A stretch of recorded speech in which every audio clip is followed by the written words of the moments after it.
Pensemos na seguinte situação processual. O líder de uma facção criminosa senta no banco dos réus. O Ministério Público oferece a denúncia, mas por uma daquelas falhas técnicas de prova que quem estuda processo penal conhece muito bem, ele acaba sendo absolvido. Isso acontece bastante na prática forense, né? Demais. E o juiz bate o martelo. O réu sai pela porta da frente do fórum, totalmente livre. Historicamente, no Brasil, a frota de helicópteros, as mansões e as contas bancárias que estavam apreendidas, tudo isso voltava para as mãos dele. A lógica sempre foi acessória, né? Se o Estado não consegue provar a culpa do indivíduo além de qualquer dúvida razoável, bom, o patrimônio está salvo. Exato.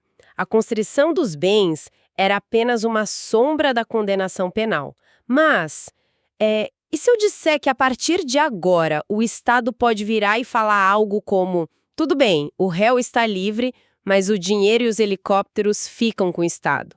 É exatamente essa nova realidade dogmática que vamos desbravar no nosso encontro de hoje. Olha, essa é a grande ruptura que muda todo o jogo da segurança pública, sabe? E da persecução patrimonial no país também. O foco sai totalmente do CPF do réu e vai direto para a origem do dinheiro. Com certeza. Mas antes de mergulharmos nessa análise estrutural, é imperativo registrar que o podcast Café e Vademecum está disponível nas plataformas Spotify, Apple Podcasts, Amazon Music e YouTube. Perfeito, recado dado. Nossa missão, nesta análise aprofundada, é dissecar o trecho 3 da nova Lei 15.358 de 2026, a famosa Lei Antifacção. Vamos focar exclusivamente na ação civil de perdimento de bens, que vai ali do artigo 12 ao 28, e também, claro, na criação do banco de dados pelo artigo 29. E vale o aviso para quem nos acompanha, né?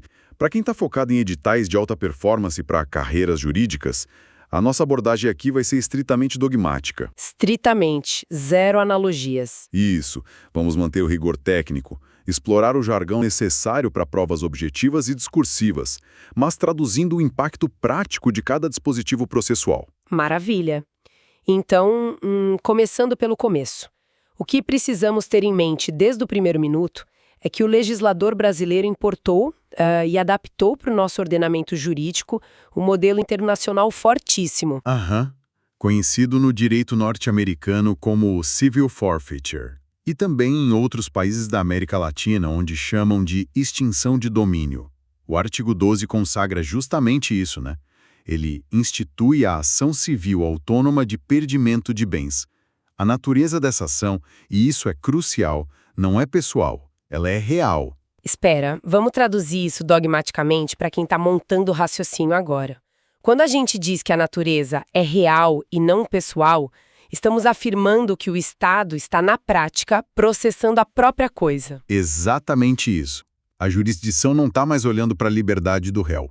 O foco é o fato de que aquele bem específico, tipo a fazenda, a aeronave, tem uma origem espúria, uma origem ilícita. Entendi. A lide, então, aquele conflito de interesses que o juiz civil vai julgar, não se importa se o fulano de tal agiu com dolo, culpa ou sequer se ele é imputável. O raciocínio é perfeito.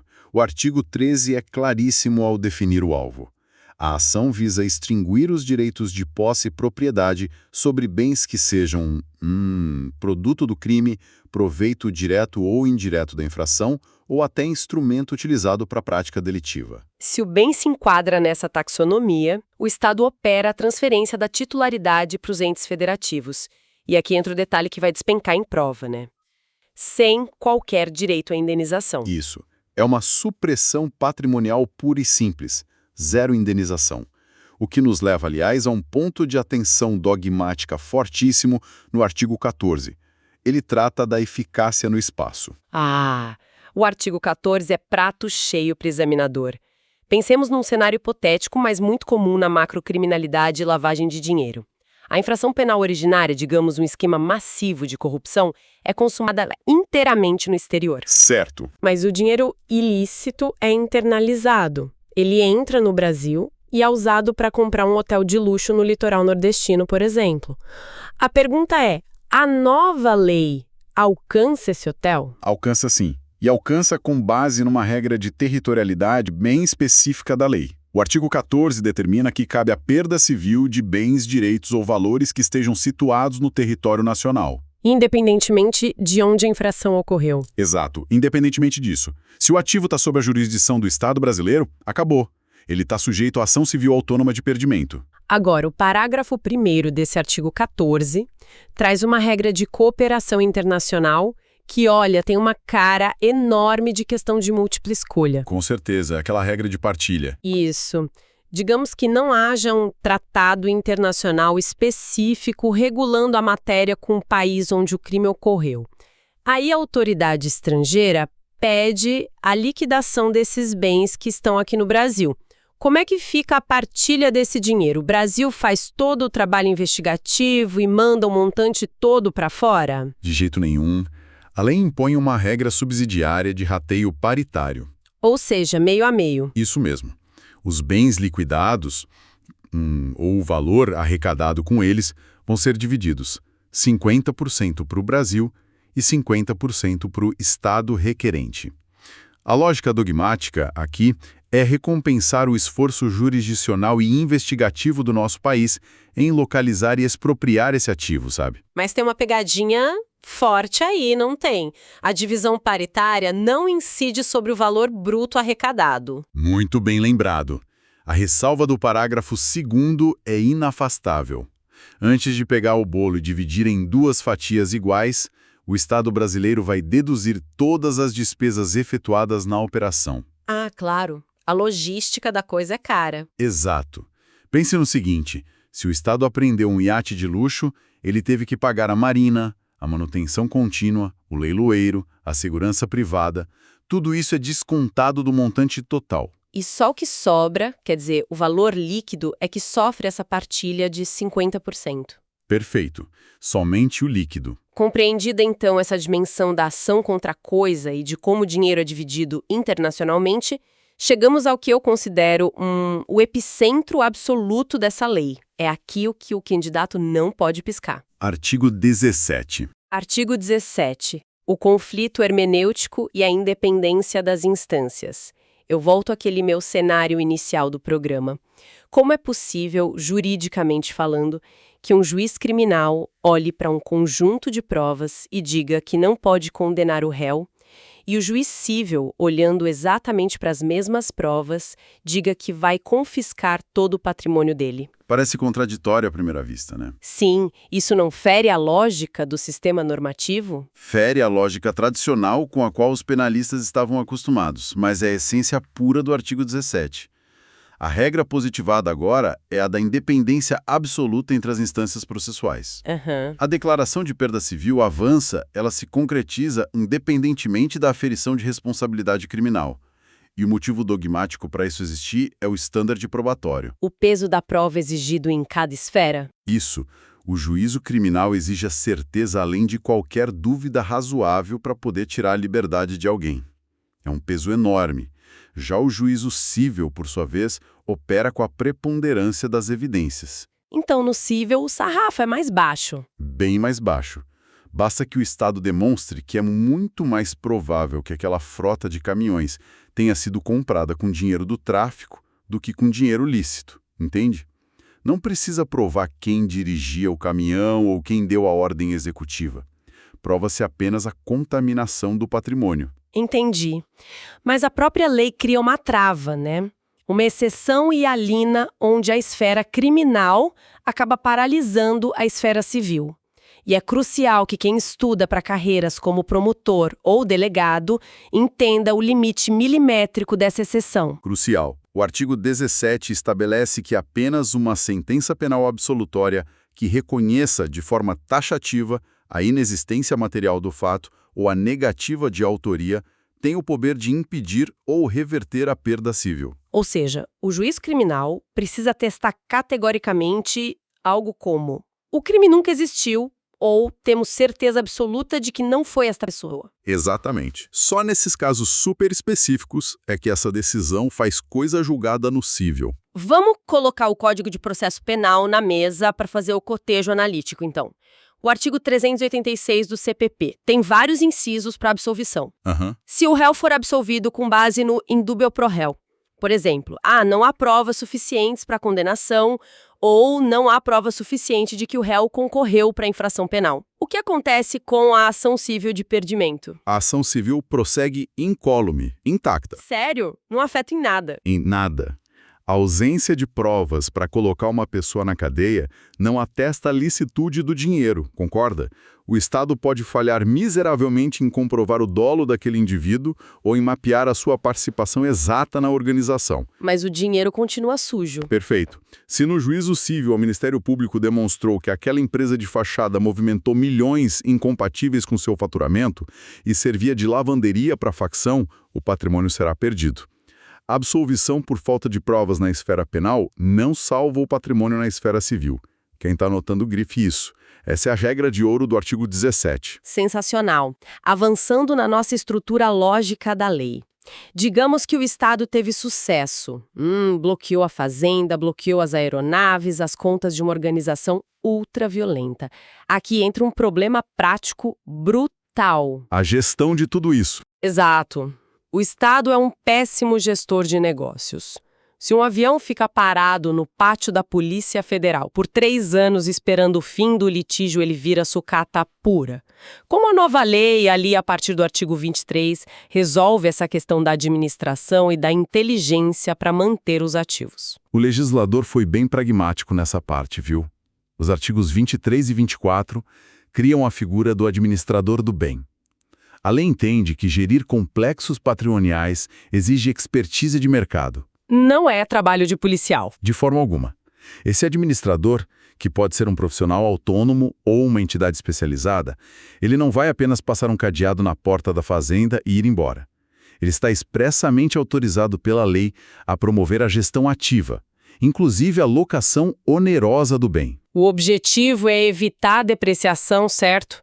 Garantir que a propriedade continue cumprindo sua função social e gerando renda, mesmo com o litígio pendente. Certo.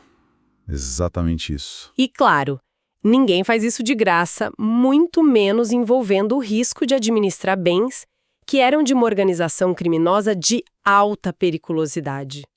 A lei fixa uma remuneração.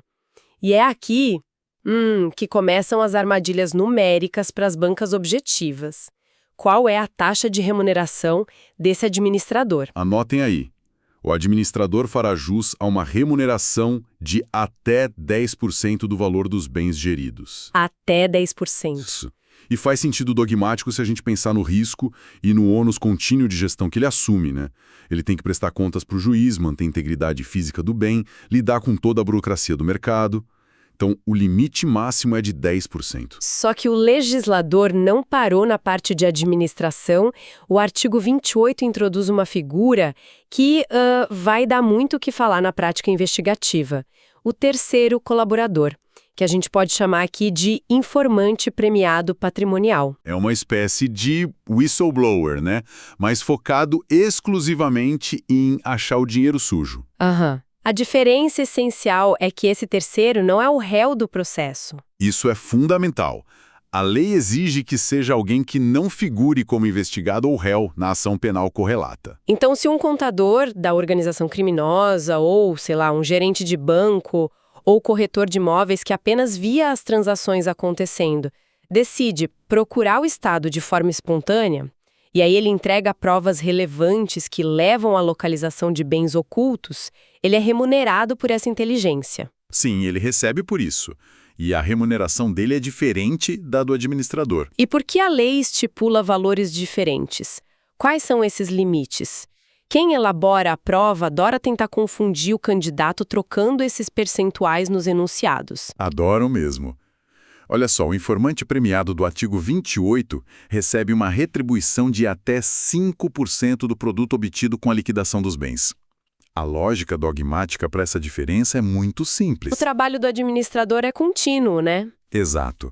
O administrador tem um trabalho de execução prolongada, um ônus contínuo de manutenção que pode durar anos a fio. Já o informante entrega inteligência pontual. Ele dá a pista, entrega o dossiê e sai de cena. Por isso, o teto dele é menor. até 5%. E um detalhe que as bancas amam cobrar: essa retribuição não é automática nem tabelada. O juiz tem que fundamentar. Exato. Depende de fixação fundamentada na sentença pelo juiz, que vai dosar a porcentagem com base no grau de eficácia da informação para o sucesso do confisco. Perfeito. Agora, o Estado não está dependendo só de informantes voluntários, claro. A Lei 15.358 avança da asfixia financeira pontual para uma inteligência estratégica massiva. É o que o artigo 29 estabelece com o Banco Nacional de Dados de organizações criminosas ultraviolentas, grupos paramilitares ou milícias privadas. Esse artigo é uma revolução silenciosa? Total. Qual é a arquitetura dogmática desse sistema de dados? O artigo 29 ataca o problema crônico da fragmentação informacional no nosso país. Hoje, a polícia de um estado não sabe que a empresa de fachada operando no estado vizinho pertence à mesma facção criminosa, sabe?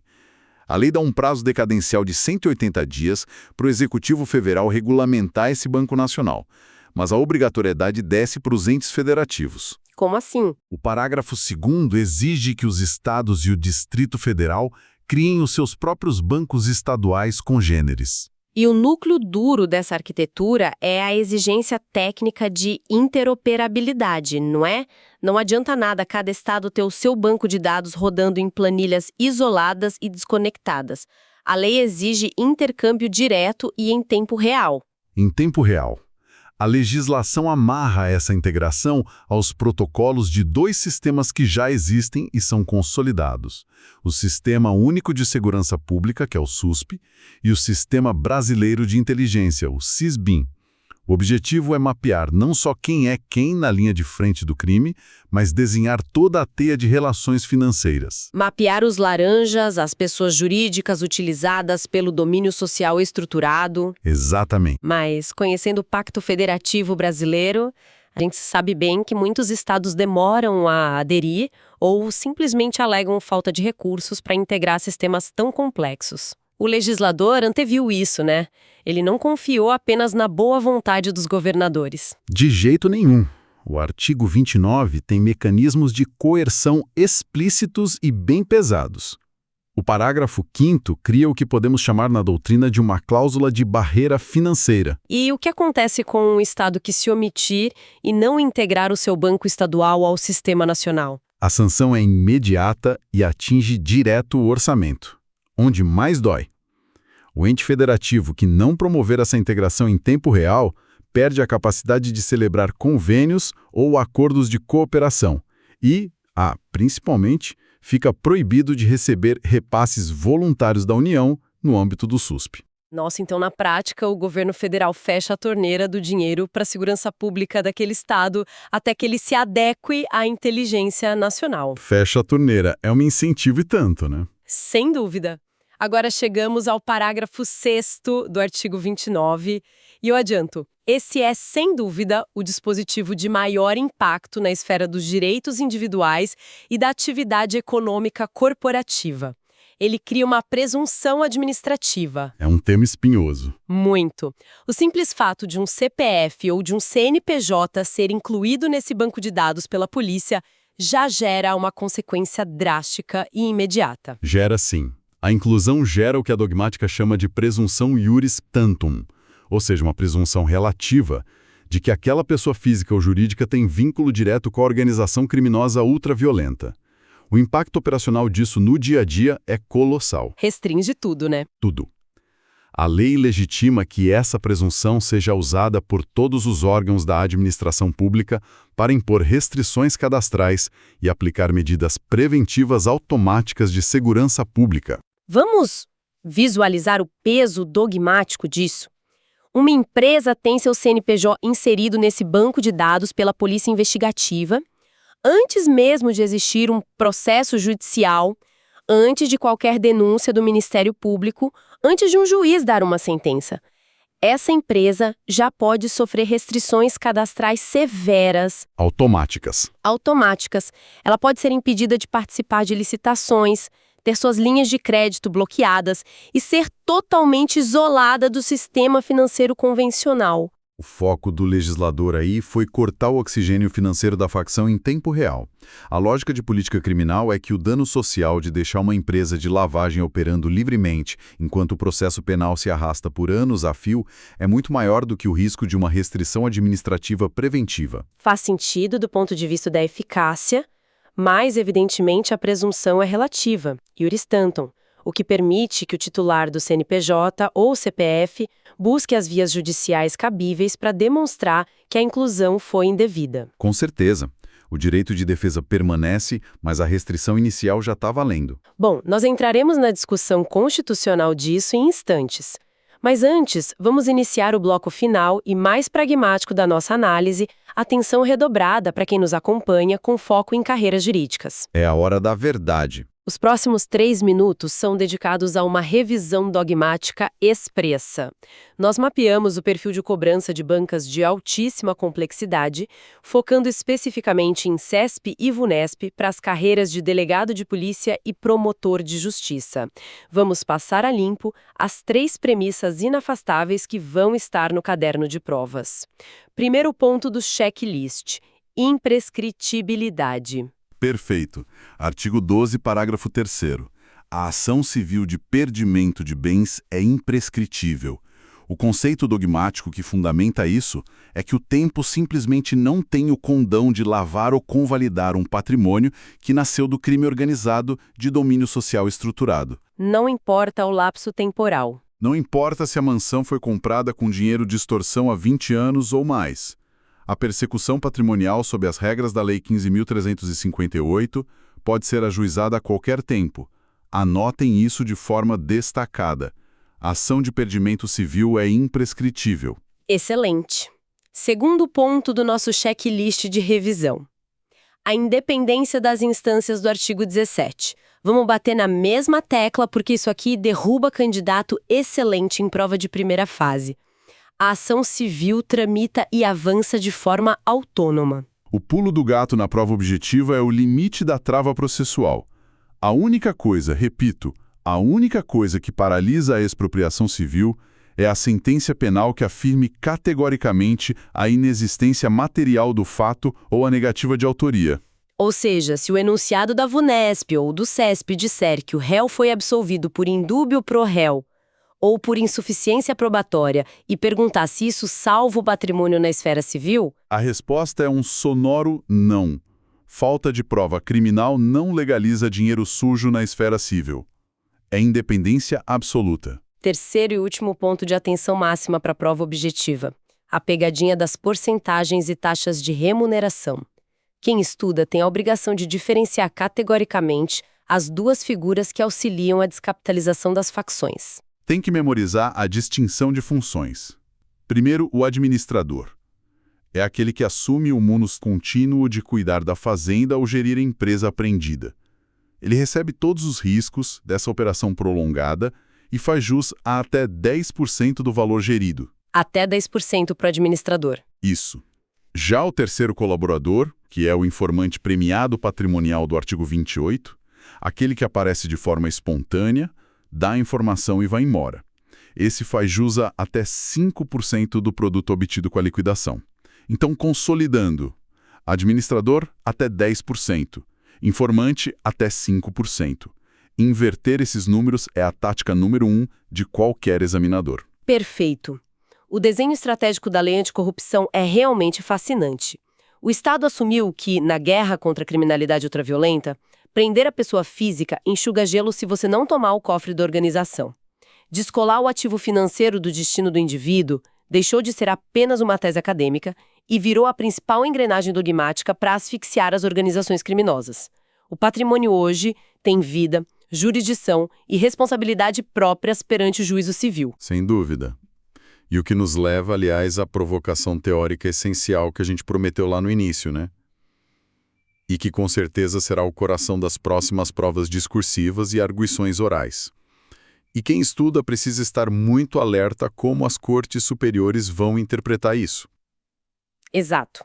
A grande pergunta é: como a presunção administrativa de vínculo do artigo 29, parágrafo 6º, Aquela presunção que permite restrições cadastrais automáticas em uma empresa apenas pela inserção do CNPJ num banco de dados policial, como isso dialoga com o princípio constitucional da presunção de inocência.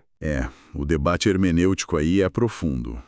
De um lado, você tem o Estado defendendo seu poder de polícia preventivo contra estruturas ultraviolentas que corroem a sociedade. Do outro, a defesa técnica argumentando a aplicação de uma sanção severa que basicamente inviabiliza a atividade econômica sem o devido processo legal e sem o contraditório prévio exauriente na via judicial. Um embate clássico de garantias versus efetividade penal. Exatamente. O controle de constitucionalidade desse parágrafo 6º fatalmente vai chegar à mesa do Supremo Tribunal Federal e do Superior Tribunal de Justiça. É imperativo mesmo, que quem estuda para as fases avançadas de concursos acompanhe a evolução desse tema em veículos especializados como o Conjur e o Jota. Além, claro, da leitura semanal obrigatória dos informativos de jurisprudência do STF e do STJ. Com certeza. O domínio profundo da Lei 15.358, de 2026, será o grande divisor de águas nos próximos editais de carreira jurídica. Entender não apenas o texto, mas o como e o porquê o legislador subverteu a lógica patrimonial é a verdadeira chave para a alta performance nas provas. Fica essa reflexão valiosa sobre o futuro do processo penal e do direito sancionador no Brasil. Aprofundem as leituras, revisem as porcentagens e até a próxima análise.